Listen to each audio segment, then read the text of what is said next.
começarmos a nossa reflexão. Por isso, tendo recebido um reino que não pode ser abalado, retenhamos a graça, pela qual sirvamos a Deus agradavelmente, com reverência e piedade, porque o nosso Deus é um fogo consumidor.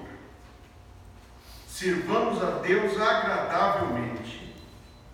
A implicação direta, lógica, desta afirmação é que existe modo desagradável de servir a Deus. Existe um modo agradável, existe modo desagradável. O objetivo deste estudo, que nós começamos antes dos dias que eu me ausentei, era frisar para os irmãos alguns princípios bíblicos que definem a forma como nós cultuamos. Princípios que, admito, já de início, estão em baixa nos dias de hoje, mas a verdade é que no meio do povo que se chama povo do Senhor, muitas coisas virtuosas estão em baixa, e o nosso dever é hasteá-las, manter as divisas, reter os princípios que são bíblicos. O Senhor Jesus ensinou que o culto que Deus deseja é culto em espírito e em verdade. E nós temos aprendido este estudo, as partes anteriores estão no YouTube e também na apostila há um bom resumo que pode ser lido, clareando para quem gostaria de lembrar-se ou de ver desde o início. Nós temos entendido que a adoração em espírito e em verdade não é adoração efusiva, explosiva, extravagante, emotiva, embriagada. Não. A adoração em espírito quer dizer que é uma adoração simples. E este princípio, graças a Deus por isso, foi mantido sempre por um grupo de igrejas mantido na marginal, mas foi supremamente restaurado na Reforma Protestante, porque a missa era um teatro, cheio de gestos, cheio de símbolos, cheio de vestes, que supostamente significam coisas, mas o problema dos símbolos, sempre, é que é muito fácil esquecer o que eles significam. Você que tem carteira de habilitação, memorizou o que significam todas as placas. Será que lembra todas elas hoje? O problema dos símbolos é que nós esquecemos o que eles significam, mas eles permanecem. O significado é perdido e o símbolo continua, e ele se torna rapidamente uma coisa sem sentido e ostensivamente pesada. A Reforma Protestante restaurou o princípio da adoração em espírito, simples, no seu coração, na sua mente, no seu espírito, que sem nenhum aparato, sem nenhuma extravagância, sem nenhum luxo carnal deste mundo, que podem até, em alguma medida muito restrita, ser utilizados, mas que logo na frente se transformam em tropeço, se deixarem de ser apenas um aparato pequeno, se tornam em tropeço. A sua mente reconhecendo Deus. Qual é o motivo do nosso culto? Deus. Qual é o motivo do nosso culto na quarta-feira? Deus. No domingo de manhã, no domingo à noite? Deus. As razões para cultuar nós já temos todas suficientes, não precisamos de mais nada. Temos Cristo, e só Cristo é muito mais razão do que qualquer outra coisa. Portanto, a adoração não está presa ao lugar, não está presa aos instrumentos musicais, não está presa à música que eu gosto ou que eu não gosto, não está presa ao arrepio que eu sinto, não está presa a nenhuma outra coisa senão a Cristo. Em espírito e em verdade. É um estabelecimento de um padrão, não de sinceridade somente. Na verdade, a sinceridade está na parte que diz em espírito. Em verdade, se relaciona ao conteúdo da nossa adoração, ao assunto, àquilo que é comunicado a mim e a você durante o culto. De tal maneira que nós temos que deixar este lugar tendo recebido algo identificável e transmissível da parte de Deus. Quando você chegar em casa hoje e lhe perguntarem: o que foi o tema do estudo hoje? Você dirá rapidamente: adoração em espírito e em verdade. É melhor ter esta resposta do que dizer: não sei, mas foi bom. Não. A adoração em verdade é porque é uma adoração que proclama a verdade e que nossa alma recebe a verdade. Outro princípio de suma importância é o princípio da reverência, em que nós temos que demonstrar para qualquer pessoa que entre no nosso culto que Deus, para nós, é digno de respeito, de amor e de reverência. Se o nosso culto se parece mais com o mercado central, e a gente passa, anda, conversa, ri, brinca, usa o celular, dorme, põe as pernas para frente, então nós estamos demonstrando para qualquer um que temos muito pouca consideração por Deus. Que para Deus isso aqui está bom. Mas quando nossa atitude é reverente, piedosa, circunspecta, devota, respeitosa, nós estamos demonstrando que o Deus a quem servimos é um Deus grandioso, digno da nossa adoração, do nosso zelo, do nosso amor. Até o incrédulo, mais incrédulo, será impactado por esta imagem de respeito, por este ambiente tão dedicado ao Senhor. Outro princípio, apenas relembrando o que já foi visto, é que nós não implementaremos nada que seja profano no culto do Senhor. Eu estava outro dia num aniversário, e nesse aniversário que eu estava, foi durante os dias aí da minha ausência, um amigo, apesar da luta na família, é até difícil de dizer não para alguns amigos, então fomos rapidamente. E eles são de uma igreja grande aqui de Belo Horizonte. E quando nós estávamos lá, começou a tocar uma música muito incômoda, eu achei muito incômodo. Aí a esposa dele virou e falou assim: não, mas que música mais inadequada, isso aqui é uma festa de crente, ela ainda brincou. Ele respondeu: mas isso aqui é um louvor. Aí o líder da célula dele estava lá e falou assim: ah, mas isso aí está fraco, vou te mostrar os que eu escuto, né? E eu me lembrei deste estudo aqui, porque a Bíblia fala de música de bêbado, a Bíblia fala de música de prostituta, a Bíblia fala de música de louco, a Bíblia fala de música mundana, inadequada para o culto de Deus. O samba, o forró, o axé, o pagode e o rock, e por aí vai, são os sons que embalam os incrédulos. Como podem embalar a fé? Eu sei que isso tem se tornado grande, porque nós temos sido ensinados a associar satisfação pessoal e aquilo que agrada e que se amolda a nosso gosto. Nós temos sido ensinados a associar isso com a aprovação de Deus, mas não poderíamos estar mais enganados.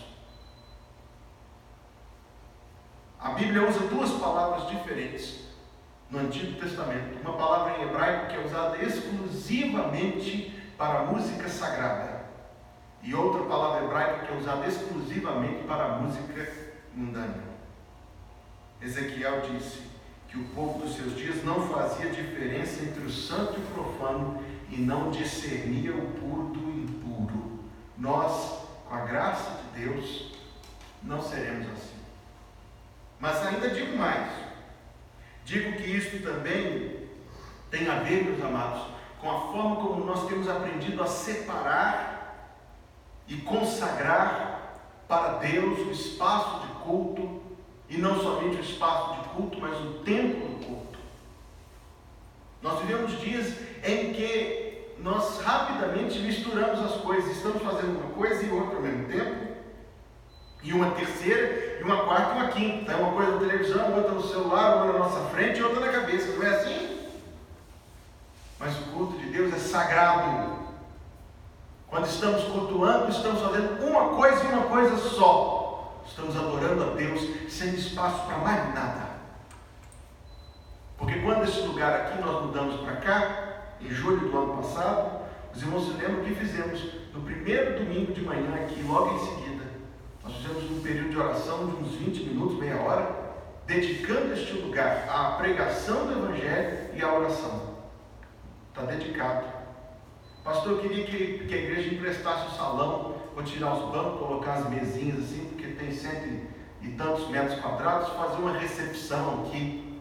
Não pode, não vai. Este lugar aqui foi separado. Foi separado para a pregação da palavra e para a oração. Quando a gente canta, idealmente, biblicamente falando, nossas canções são orações. E nós temos então de entender que o nosso cântico é para Deus. Quem tem que se agradar? Eu já contei, todas as quartas-feiras eu contei, do pastor conhecido cumprimentando as pessoas na porta, vem um visitante bem ousado e diz assim: não gostei de nenhuma música aqui na sua igreja. E ele disse: que bom, porque nenhuma delas era para você. De tal maneira, amados, que o culto pertence a Deus. É Deus quem diz como o culto deve ser. Nós vimos então que o culto no céu é um culto mais falado do que cantado. Lembra-se desse texto que nós examinamos? Que lá no Apocalipse está escrito mais que eles diziam do que eles cantavam. No entanto, uma coisa e outra não são opostas. Nós estamos adorando a Deus quando dizemos, e quando você ouve a palavra, e lá no seu coração você diz: isto aí é verdade, Deus é assim, Deus merece isso de mim. Você diz isso no seu coração, e estas palavras são palavras de adoração. Verdadeiramente, adoração são palavras pensadas, ditas ou cantadas. Adoração são palavras, não sentimentos. Sentimentos a acompanham. Sentimentos fazem parte da nossa adoração, mas não são o centro. Nós não adoramos porque sentimos, nós sentimos porque adoramos. A verdade precede o sentimento. De tal maneira que quando você se sentir muito sonolento por causa da chuva numa quarta-feira fria, você ainda assim se dispõe e vem para a casa do Senhor. Não porque sentimos, talvez sintamos, talvez não, esta é a realidade dos sentimentos, mas porque cremos e agimos segundo a nossa fé. É Deus, portanto, quem determina como o culto deve ser. Mas o Antigo Testamento é uma referência embaçada. Pastor, vamos fazer tal coisa porque tal texto da Bíblia diz que fazia. E me traz um texto do Antigo Testamento. Assim, ótimo, mas aproveite que a escola dominical está estudando o Antigo Testamento e compareça domingo às 9 horas para você poder ver exatamente do que se trata. Vamos dançar, porque o rei Davi dançou. Vamos ungir, porque no Antigo Testamento o óleo até escorre. Vamos ter os levitas. O Antigo Testamento, queridos, é uma referência, mas não é uma referência de práticas, é uma referência de princípios. As práticas mudaram quando a velha aliança terminou, com a introdução do Novo Testamento no sangue de Jesus. As práticas mudaram. O culto da igreja nada tem a ver com o culto do Antigo Testamento. Um exemplo somente. Se nós vivêssemos no tempo do Antigo Testamento, deu quarta-feira, 7h30, por alguma razão ninguém veio. Estou só eu aqui. Suponha isso. Se nós vivêssemos no tempo do Antigo Testamento, teria culto de qualquer jeito. Porque o que era o culto? A morte de um animal era o culto. A queima de carne ou de pão, esse era o culto. Se não viesse ninguém, tinha. Se tivesse muita gente, tinha, e era a mesmíssima coisa. Então não imagine que no Antigo Testamento Israel se reunia para cantar, porque quem cantava era apenas um grupo seleto, pequeno. Não imagine que no Antigo Testamento era possível conhecer a liberdade com Deus que nós temos hoje no tempo do Evangelho, porque não havia. Não imagine que havia a bênção de ouvir a instrução da palavra, porque isto também não havia. Havia somente um ritual, e um ritual muito... Eu não sei se eu gostaria de ver, talvez você também não gostaria. Leva um animal consigo, põe a mão na cabeça, transferindo, é um símbolo, é claro, transferindo simbolicamente a sua culpa de você para ele, e depois você tem que ficar lá, não podia ir embora, tinha que ficar presente, testemunhando a morte relutada do animal. Gostaria de ver isso? Eu tampouco. Mas nós extraímos princípios do Antigo Testamento. Princípios com relação ao zelo para com o culto. Abraão que levantou de madrugada, lembra que eu falei disso na outra quarta-feira? Exemplo para nós. Elias que restaurou o altar, e a restauração do culto bíblico hoje é restaurar o altar em linguagem figurada. Esdras pregando, e o povo ouviu o sermão de Esdras que durou quantas horas? Desde a alva até o meio-dia. Mas estavam, pastor, num auditório muito cômodo, com poltronas e ar-condicionado, em pé na praça. Isto é um princípio, meus amados, um princípio de que não somente comparecemos, mas comparecemos com toda a cabeça e com todo o coração, ouvintes desejosos da palavra. Esta igreja tem uma característica muito bela. Todos os amigos que eu já trouxe para pregar para esta igreja, e o pastor Timor foi o primeiro, aliás, a fazer esse comentário, diz que Bela Vista é uma igreja que ouve atentamente. Ouve mesmo. Devemos ouvir com atenção e colocar em prática com o mesmo zelo. Mas o nosso assunto hoje, rápido, está na página 11, em que nós vamos falar agora não de princípios, mas de modelos que estão nas páginas do Novo Testamento. Atos capítulo 2, está vendo aí? Página 11, número 13 em Romanos, em Números Romanos, cultos das igrejas. O Antigo Testamento não tem regras, mas princípios, mas as igrejas apresentadas no Novo Testamento são padrão e modelo. A nossa leitura no culto de hoje foi o primeiro culto do Novo Testamento que está registrado na Escritura. Perseveravam na doutrina dos apóstolos. Qual era a parte principal do culto deles? O ensinamento. Totalmente diferente de qualquer coisa que existia no mundo, homens e mulheres.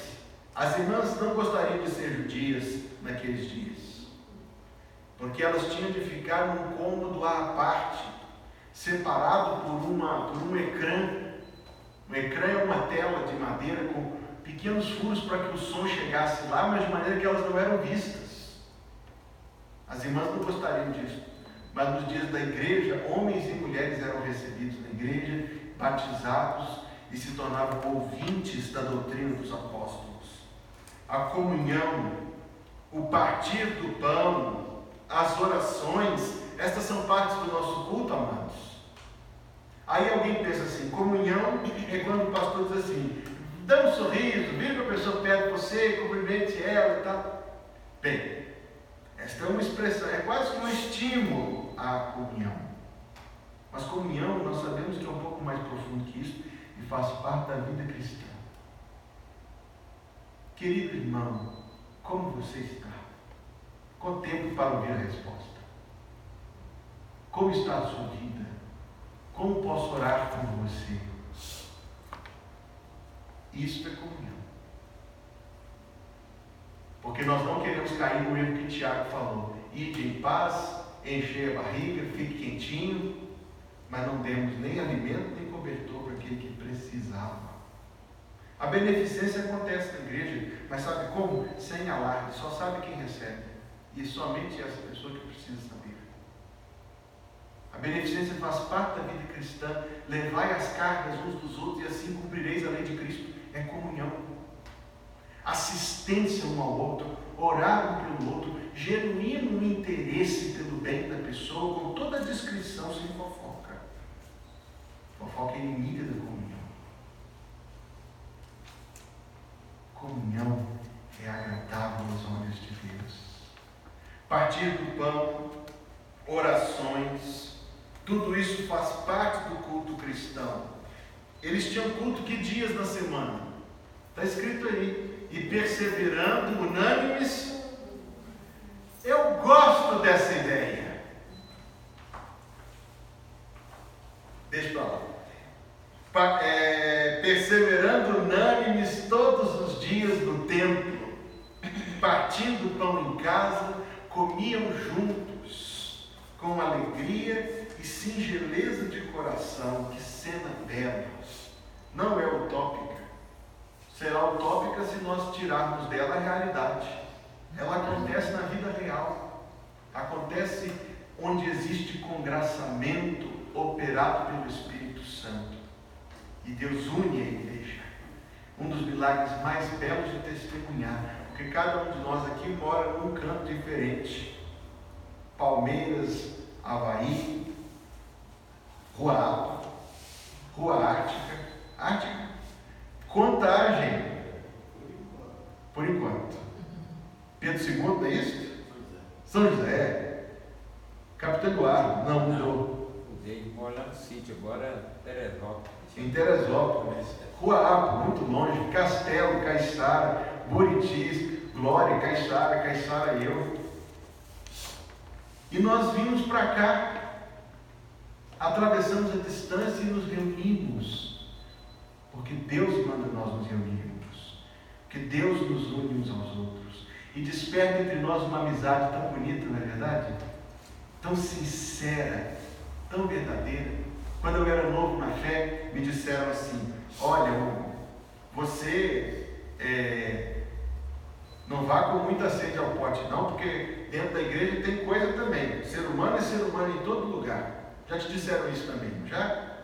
E aí eu ouvi isso, e tá bom. A gente é criança, adolescente, não discerne nada, nem engole tudo. Hoje eu digo assim: não. Se houver algo aqui parecido com lá fora, é porque tem um erro que precisa ser confessado e abandonado. O povo dentro da igreja é para ser diferente, sim. É para ser diferente. E vou dizer uma coisa, em grande medida claro que nós temos lá nossas, de vez em quando, um tira o negócio do lugar que o outro pôs e aí puxa a vida. Mas porque somos pecadores, não porque somos mundanos. São duas coisas diferentes. Comunhão, partir do pão, orações, volta ao texto, alegria, singeleza de coração, louvando a Deus e caindo nas graças de todo o povo. E todos os dias acrescentava o Senhor à igreja aqueles que se haviam de salvar. Eu listei tudo que está escrito aí que faz parte do culto prescrito por Deus. Ceia, a ceia do Senhor faz parte do culto. Orações fazem parte do culto. Beneficência. Pastor, como nós vamos trazer as coisas aqui e repartir? Se o irmão disse que só quem recebe precisa saber. É verdade, mas a ofertinha com a qual a igreja faz isso é trazida aqui. Prossigo. Louvor, louvando a Deus, pregação, a doutrina dos apóstolos, o discipulado, que é o aperfeiçoamento do crente, evangelismo. Olha aí, eu não vou ler o texto todo não, mas Atos 4, Atos 12, Atos 13, Atos 20, todos eles falam de uma coisa que hoje é extremamente negligenciada: a reunião de oração. Assim como o culto bíblico, que também pode ser chamado de tradicional, a reunião de oração durante a semana também está em baixa. Qual o nosso dever? Segurar Bota aí embaixo em todo lugar aqui, tá? Por que nós temos culto na quarta-feira? Primeiro, porque a igreja se reunia todos os dias. E segundo, porque havia reuniões diferentes dedicadas à intercessão. Talvez no futuro, à medida que a nossa igreja crescer, nós vamos separar o estudo bíblico da oração como eu sei que era no passado. Talvez, Deus é quem sabe. Hoje nós temos tudo num culto só na quarta-feira, para orar e para estudar a palavra de Deus, mas a reunião de oração é bíblica. Passei eu na frente como eu conto isso? Mas notícias têm que ser dadas com calma, né? Passei eu por uma igreja recentemente e o pastor me disse que a igreja não tem mais culto durante a semana porque ninguém ia. Então é melhor não ter. 2 erros não fazem um acerto. Melhor ter e insistir com o povo do Senhor a separar tempo para isso. Porque a reunião de oração é bíblica. Nós não temos tanta liberdade no domingo para orar quanto temos aqui na quarta-feira, não é verdade? Com tempo, estando entre pessoas conhecidas, pois muitas vezes no domingo há visitantes, podendo orar com a pessoa próxima a você, isso faz parte do culto. Atos 17, verso número 11. Esse texto é fascinante e muito conhecido. Ora, estes, os bereanos, foram mais nobres do que os que estavam em Tessalônica, porque de bom grado receberam a palavra, examinando cada dia nas Escrituras se estas coisas eram assim. O que isso ensina para nós? Ensina que a pregação deve ser examinável. E examinável segundo qual régua? A Bíblia. Era o que os bereanos faziam. E esta palavra bereano no nosso meio significa exatamente isso, uma atitude bíblica, uma atitude de voltar-se para a Escritura. Existe um grupo de igrejas batistas que chama Igrejas Batistas Bereanas. Por que tem esse nome? Tem esse nome por causa da prática aqui retratada. A pregação não almeja somente o seu sentimento. Eu gostei tanto da pregação esta noite. Me fez sentir uma paz tão profunda. Mas qual é o fundamento desta paz? Porque a paz pode ser produzida, aliás, paz mesmo não, mas tranquilidade pode ser produzida por N coisa, até por remédio. Paz nós temos numa única condição segundo a Bíblia, quando nós nos reconciliamos com Deus e quando nós deixamos nossas vidas sujeitas à vontade de Deus. Pode dar o que der, a gente tem paz, porque a gente sabe que a vontade de Deus é infalível. A gente tem paz. Porque Deus é soberano, porque Deus é bom, porque eu o conheço, porque creio nele. E como é que nós cantamos hoje? Quem já viu o que nós temos visto só pode dizer que ele é cheio de amor. É necessário que a pregação seja examinável, segundo a Escritura, e que nossas vidas se apropriem de mais e mais da Bíblia. Pergunto, você que tem frequentado com frequência os cultos, domingo de manhã, à noite, na quarta-feira, seja eu pregando, seja outro servo do Senhor, você tem crescido em sua fé, não tem? Você conhece mais a Bíblia hoje do que 12 meses atrás, não conhece? Mais do que 60 meses atrás, mais do que 120 meses atrás, porque a vida cristã, e isto é como a luz da aurora que brilha mais e mais até ser dia perfeito. A hora do dia não fica parada, mas tem crente que fica paradinho da Silva, que nem empurrando, nem puxando, nem arrastando. Examinável para que produza fruto em nós. Atos 20, verso número 7, prescreve quando deve acontecer o culto principal da igreja. Quando? No primeiro dia da semana, e não no último, porque o sábado, Hebreus capítulo 4, mais do que qualquer outro texto, era um sinal de uma antiga aliança, de um pacto de obras, e sobretudo, era um sinal de um descanso que viria, e que já veio, porque quem conhece Jesus tem descanso. Por que no domingo? Que dia Jesus ressuscitou? no primeiro da semana, nas primeiras horas da semana. E é por esta razão que é o culto principal da igreja. Pode ter culto na segunda, na terça, na quarta, na quinta, na sexta e no sábado. Mas o culto principal da igreja é no domingo. No primeiro dia da semana, ajuntando-se os discípulos para partir o pão. E eu sei que o texto de Coríntios é claro, mas os irmãos nunca me verão aqui na igreja mandando a ceia para a casa dos doentes. Porque segundo a Escritura Sagrada, não é que eles estão banidos da ceia, não, pelo contrário. Nós podemos até um dia levar a igreja toda para celebrar a ceia na casa do enfermo. Mas segundo a Bíblia Sagrada, a ceia não é individual. A ceia é da igreja, ajuntando-se os discípulos para partir o pão. Normalmente quem manda ceia para os doentes é porque acredita que se a pessoa comer a ceia, ele vai ficar mais forte na fé, ele vai receber alguma bênção, ele vai ser curado. E no entanto, amados irmãos, a ceia ela é somente um memorial, e todas as bênçãos advêm não dela, mas da lembrança do nosso amado. Que dia da semana? Primeiro. Quem estava junto? Ajuntando-se os discípulos. Ninguém ficou em casa para ver Faustão. Ninguém ficou em casa para arear as vasilhas. Ninguém ficou em casa. Os discípulos se ajuntaram para partir o pão.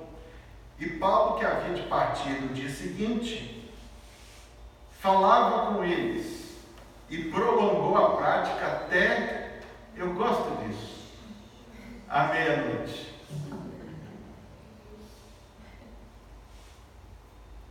Reunião de crentes no domingo para celebrar a ceia e ouvir a palavra. Está parecendo bastante com aquilo que a gente tem vivido aqui. Por quê, amados? Quem determina o que a igreja deve fazer? É a Assembleia da Igreja? Deus.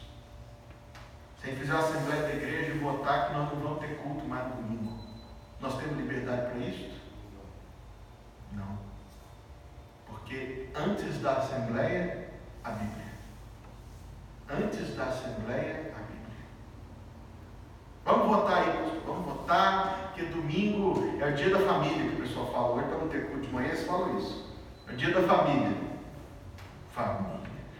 Dormindo. Domingo é o dia do Senhor. E nada pode se apropriar do domingo. Domingo é o dia do Senhor. Vamos prosseguir.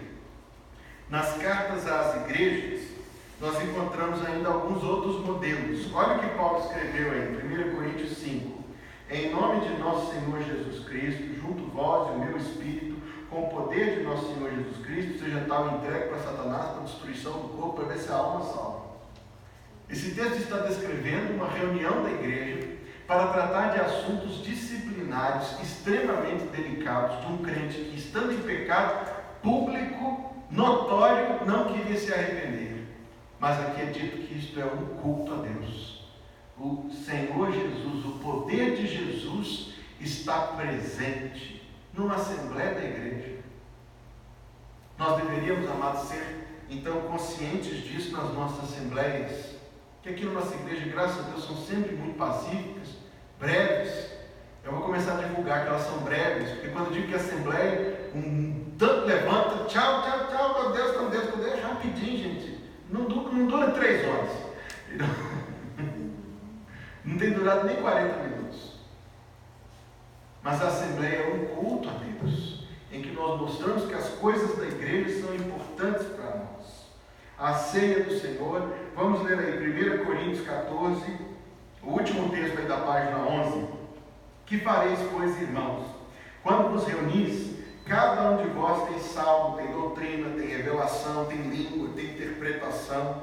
Espera aí, pastor. Então o texto está dizendo aí que nós podemos chegar e cada um entra com o que tiver na frente e passa cortando, e agora está na hora da minha revelação e eu vou falar, e outro diz, agora está na hora do meu salmo, cala a boca você que eu vou falar.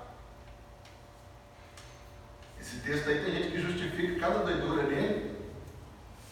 Um capítulo antes tinha dado uma regra, que as mulheres não falassem. Então cortou o público pela metade dos falantes. Depois ele deu outra regra. A regra era de que deveriam falar 2 ou 3. Mas lá nas outras cartas de Paulo nós sabemos quem fala para ensinar a igreja. Quem é aquele chamado por Deus para ensinar a igreja? O pastor da igreja. Esta palavra se destina não à congregação como um todo, para que cada um transformasse o culto na sua bagunça particular, mas aos líderes da igreja, que devem ser zelosos pelo culto. Você já reparou o Apocalipse? Tem cartas para 7 igrejas no Apocalipse, não tem? Mas como todas elas começam? Ao anjo da igreja que está em Éfeso, Esmirna, Pérgamo, Tiatira, Sardes, Filadélfia e Laodiceia. Ao anjo da igreja. Quem é o anjo da igreja? O que Deus tem para falar com a igreja, Deus fala ao pastor. Ao anjo da igreja fala. O próprio apóstolo João, o próprio Senhor Jesus está dizendo: ao anjo da igreja fala. Sem dúvida, amados, que a igreja não é uma tirania pastoral. Não. Mas é preciso saber, com todo discernimento, para sua alegria ou tristeza, que a pessoa que Deus colocou na sua vida para te ensinar a palavra chama-se Hugo. E que não é por rebeldia, por insubmissão, que nós podemos rejeitar. Quem coloca o pastor na igreja? É Deus. Quanto tempo ele fica na igreja? O tempo que Deus quer. Então, e falo isso não sem nenhuma pretensão, você não me conhece. Mas nos anos que eu estiver aqui, a pessoa colocada por Deus para este ministério sou eu. E os crentes têm que compreender esta verdade, porque ela é uma verdade bíblica. O culto da igreja não é uma desordem. Há alguém indicado por Deus para dirigir os trabalhos da igreja e para ser o mestre na limitação desta palavra da igreja. Prosseguindo. Faça-se tudo para a edificação. No final da página 11. E não para a sensação. Faça-se tudo para a edificação e por sua vez. Os irmãos já foram, os irmãos devem ter visto isso. Há uma prática evangélica muito absurda, que é quando um começa a orar, os outros começam a orar também ao mesmo tempo lá no banco. Eu não consigo, de verdade, me dá uma... eu estou rindo de nervoso. Me dá uma ansiedade profunda, porque você não sabe em qual oração você presta atenção. O que a Bíblia está dizendo? E por sua vez, significa um de cada vez. De tal maneira que a oração que seja feita seja ouvida. E Paulo falou: e aquele que entende a sua oração diz amém. Mas se não entender, como vai dizer amém? Tem uma igreja aqui em Belo Horizonte que faz orações em hebraico. Culto no sábado de manhã. E é cheio de Hashem Adonai Elohim. Só para quem sabe, né? E para os que acham bonito. Segundo a Escritura, o culto deve ser feito em língua compreensível, para que as pessoas ouvindo sejam edificadas. Está ali, olha, e por sua vez, para que todos aprendam e todos sejam consolados. Vira a página 12 aí. Faça-se tudo decentemente e com ordem. Nosso último texto nesse ponto, para concluir esta noite, 1 Coríntios 16, 2. Que dia, meus amados irmãos? No primeiro dia da semana, cada um de vós ponha de parte o que puder juntar. Paulo está ensinando contribuições pessoais, cada um de vós. Contribuições proporcionais, ponha de parte o que puder ajuntar. Paulo está ensinando contribuições organizadas, para que não se façam as coletas quando eu chegar. Um gênio, uma mente de Deus, esse apóstolo Paulo. Lá na igreja do Chapelão, lá, está escrito assim, que quem der 14 contribuições de R$ 500 vai receber uma bênção especial. Na Bíblia está escrito, cada um de vós ponha de parte o que puder ajudar. Contribuições pessoais, cada um de vós. Eu não vou dar oferta para a construção não, porque os irmãos estão dando. Cada um de vós. Eu não vou dar oferta para missões não. Está muito apertado. Cada um de vós. Diz uma coisa do Antigo Testamento. A maior mentira do diabo que circula o mundo inteiro. Hein? Cada um de vós. Põe de parte o que puder juntar, conforme a sua prosperidade, proporcional, para que não se façam as coletas quando eu chegar. Eu queria concluir esse ponto, amado, mas o tempo não permite. De tal maneira que nós encerramos o estudo aqui e continuamos na quarta-feira que vem. Coloque-se em pé para nós orarmos. E podemos agradecer a Deus o culto que nós temos prestado, bem como a parte da Escritura que nós recebemos. O irmão pausa o vídeo para mim, por favor, querido. Obrigado. Curve sua fronte, feche seus olhos.